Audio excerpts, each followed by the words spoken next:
D সমান B square minus 4ac। এখন B এর মান কত, B into C minus A whole square minus 4 into এর মান কত, A into B minus C, C এর মান কত, C into A minus B.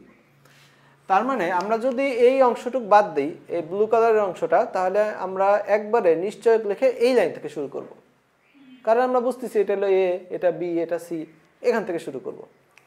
তুমি চাইলে কোন অংশ, এই যে এই অংশটা বাদ রেখেও করতে পারো। একবার নিশ্চয় ডি সমান এখান থেকে শুরু হবে, ডি সমান এখান থেকে, বুঝেছো? আচ্ছা ঠিক আছে, তাহলে এরপরে কি হবে, এটা সূত্রই অ্যাপ্লাই করো। B square C square minus 2ca plus A square minus 4ac B minus C A minus B, এটা গুণ করে দাও। B square C square minus 2ca B square plus A square B square 4ac, এখানে